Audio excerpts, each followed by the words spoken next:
Trump has it all wrong, he needs someone else to be president. Defeated former President Donald Trump has it all wrong.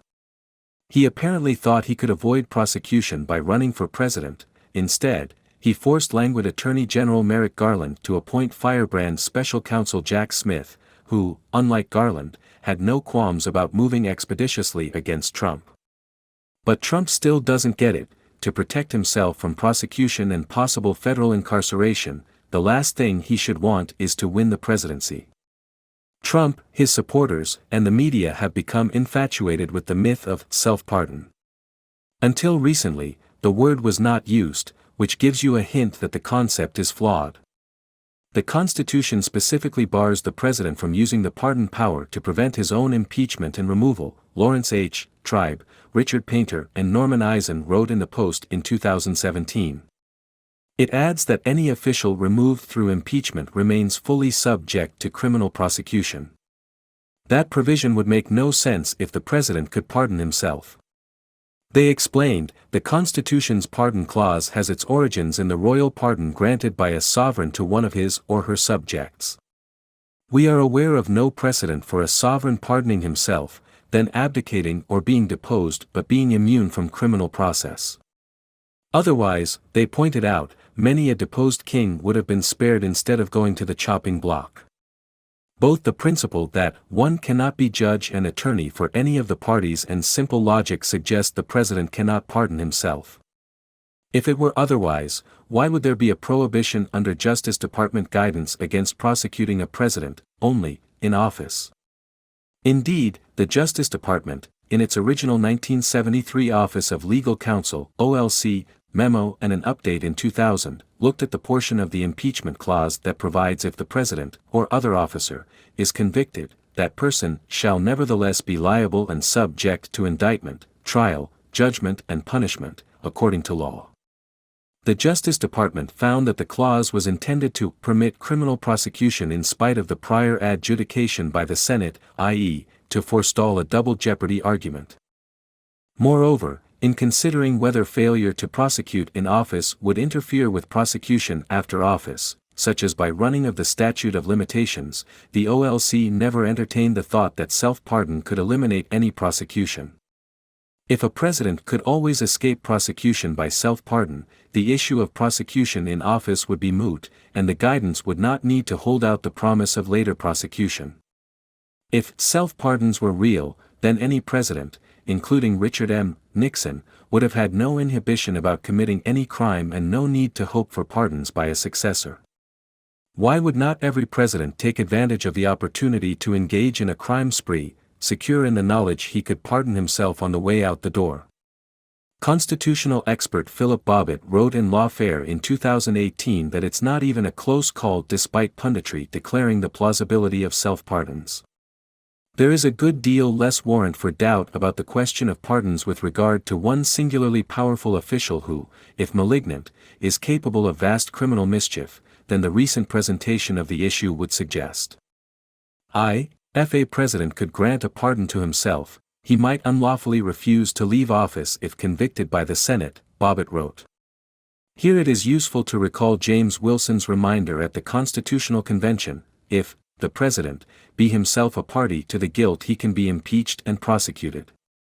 Even if you believe that there is some argument in favor of self-pardon, although the more one spins out scenarios, the less sense it makes. Trump cannot guarantee himself a pardon unless the pardon comes from someone else.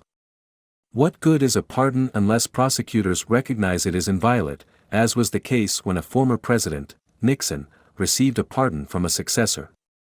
Trump's notion that he can avoid prosecution by winning an election has another obvious flaw: no president has the ability to pardon himself or anyone else for state crimes. Though he might imagine, falsely, in my view, that he can slip through the clutches of Manhattan prosecutor Alvin Bragg, at least with regard to a felony, he could still face prosecution in Georgia for his alleged election interference. If an indictment comes, as expected, in August, we will get a glimpse of the mound of evidence amassed against Trump, perhaps bolstered by testimony from his former associates. If Trump really wants to avoid prosecution, and punishment, if convicted, for alleged state crimes, he would have to arrange a plea, something he has refused to consider, or flee to a jurisdiction without extradition. Running for president won't help those cases go away. Nevertheless, Smith's cases remain the biggest problem for Trump. Trump isn't going to get Smith, who already has found what he believes to be damning evidence of federal crimes, off his back by running for or even winning the presidency. Trump might have other reasons for running: hunger for attention, the ability to raise money with campaign pleas. That said, his lawyers, plus Republican legal figures, former Republican attorneys general and White House counsel, would do well to explain to him that his only hope of evading Smith and foreclosing the possibility of federal prison time rests with pardon from a different president. He should plan his future political moves accordingly.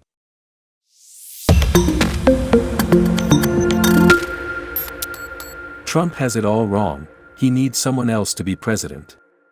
Defeated former President Donald Trump has it all wrong. He apparently thought he could avoid prosecution by running for president. Instead, he forced languid Attorney General Merrick Garland to appoint firebrand special counsel Jack Smith, who, unlike Garland, had no qualms about moving expeditiously against Trump. But Trump still doesn't get it. To protect himself from prosecution. Can an unbiased cable news channel succeed? Not while Trump is around. In recent days, Fox News viewers have repeatedly been told that the federal indictment of former President Donald Trump is another witch hunt perpetrated by a deep state cabal to protect a corrupt establishment.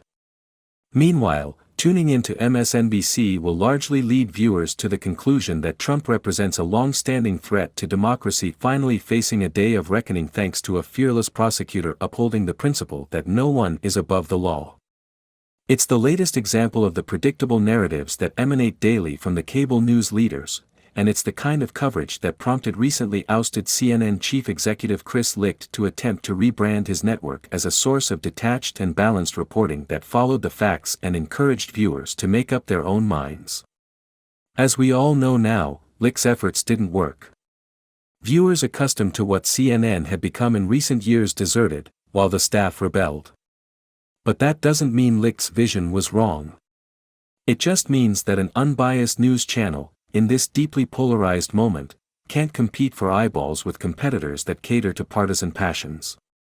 Just before Licht's ouster, the Post reported, many journalists at the network still compare Licht, unfavorably, to former CNN President Jeff Zucker, who fostered loyalty from his staff by giving them more opportunities, generous contracts and leeway to express their personal sentiments about the news. That last point is key. CNN, the granddaddy of cable news, had once been the unchallenged champion of 24-hour information.